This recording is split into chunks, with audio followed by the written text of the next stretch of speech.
નમસ્કાર. ચાલો આજે વાત કરીએ ક્રેડિટ કાર્ડની. આમ જુઓ તો ખરી તો ખરીદી કેટલી સહેલી કરી દે છે નહીં?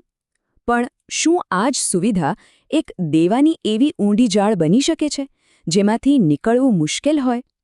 આજે આપણે આ જ જાળનું આખું ગણિત સમજીશું અને જાણીશું કે આ નાનકડો પ્લાસ્ટિકનો ટુકડો ખરેખર કેટલો મોંઘો પડી શકે છે. અને ચાલો શરૂઆત જ આ એક ચોંકાવનારા આંકડાથી કરીએ. 55%. આ શું છે ખબર છે? આ એ તોતિંગ વ્યાજદર છે જે બિલ ભરવામાં ફક્ત એક દિવસ મોડું થાય ને તો પણ લાગી શકે છે. વિચાર તો કરો.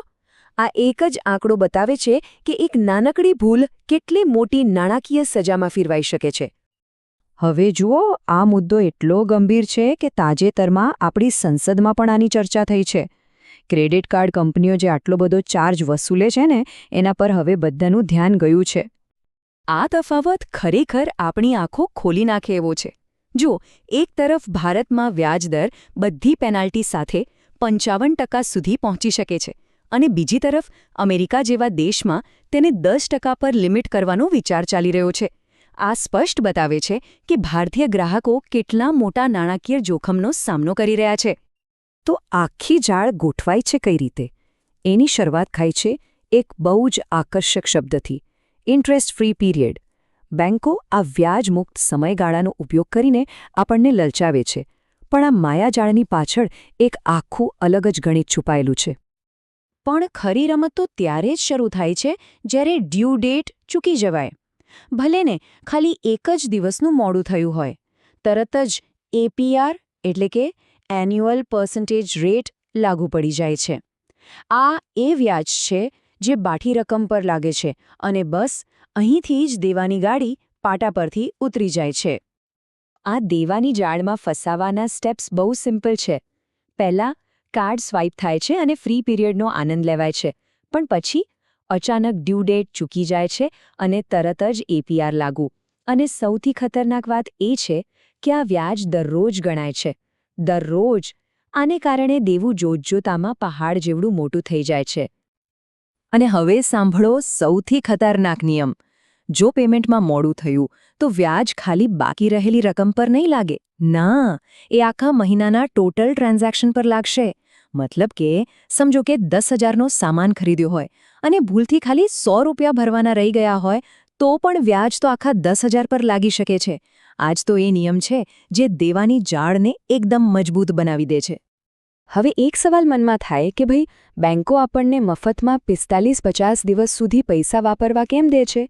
જવાબ એકદમ સીધો છે. બેન્કો કોઈ સમાજ સેવા નથી કરી રહી.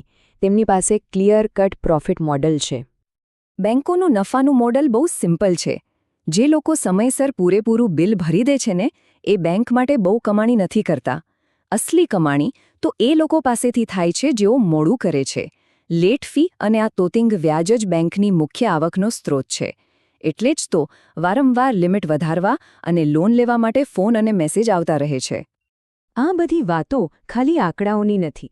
આ નાણાકીય જાળની પાછળ લોકોની સાચી વેદના અને સંઘર્ષ છુપાયેલા છે. આ કોઈ કાલ્પનિક વાર્તાઓ નથી, પણ વાસ્તવિક જીવનની હકીકતો છે. મહેશભાઈ જેવા એક સોફ્ટવેર એન્જિનિયરની જ વાત કરીએ. તેઓ કહે છે, મારી પાસે 3 ક્રેડિટ કાર્ડ હતા. હું એકનું બિલ ભરવા બીજા કાર્ડનો ઉપયોગ કરતો અને મારા પગારનો મોટો ભાગ તો ખાલી વ્યાજ ભરવામાં જ જતો રહેતો. આ એક દેવાની જાળનું ક્લાસિક ઉદાહરણ છે. મધુસૂદન રેડ્ડીનો અનુભવ તો એનાથી પણ વધારે ગંભીર છે. એ કહે છે, હાલત એટલી ખરાબ થઈ ગઈ હતી કે મારે ક્રેડિટ કાર્ડનું બિલ ભરવા માટે પર્સનલ લોન લેવી પડી. પણ વ્યાજનું મીટર એટલું ઝડપથી ફરતું હતું કે હું મૂળ રકમ સુધી પહોંચી જ નહોતો શકતો.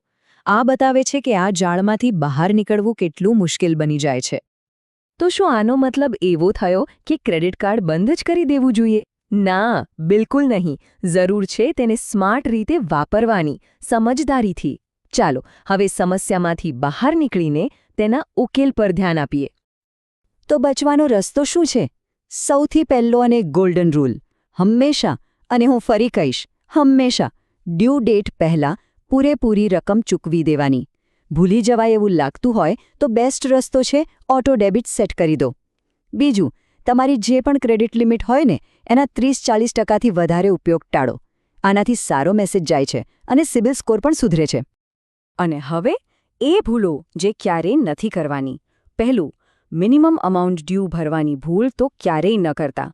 આ એક મોટી ઝાડ છે. બાકીની રકમ પર તરત જ ભારે વ્યાજ ચાલુ થઈ જાય છે. બીજું, ક્રેડિટ કાર્ડથી એટીએમમાંથી ક્યારેય રોકડા ન ઉપાડવા. આ સૌથી મોંઘી ભૂલ સાબિત થઈ શકે છે. અને છેલ્લે, ઊંચી લિમિટને પોતાની કમાણી ન સમજવી. એ એક લોન છે, બસ. અને આ વાત તો મગજમાં બરાબર બેસાડી દેજો. ક્રેડિટ કાર્ડથી રોકડા ઉપાડો ને તો જે સેકન્ડે પૈસા હાથમાં આવે એ જ સેકન્ડથી વ્યાજ ચાલુ.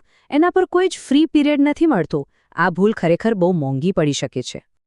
તો આ આખી ચર્ચાનો સાર શું છે? એ જ કે આ વ્યાજદરો સરકાર નક્કી નથી કરતી. આ બધું બજાર પર આધારિત છે. આનો સીધો અર્થ એ છે કે બચાવ આપણા પોતાના જ હાથમાં છે. સાવચેતી એ જ સલામતી. બસ નાણાકીય શિસ્ત અને જાગૃતિ જ આ જાળથી બચવાનો એકમાત્ર રસ્તો છે. અને અંતે એક સવાલ બધા માટે. ક્રેડિટ કાર્ડ વિશે આપણો પોતાનો અનુભવ કેવો રહ્યો છે? શું તે આપણા માટે એક ઉપયોગી સાધન રહ્યું છે કે પછી એક નાણાકીય બોજ? આના પર વિચાર જરૂર કરજો.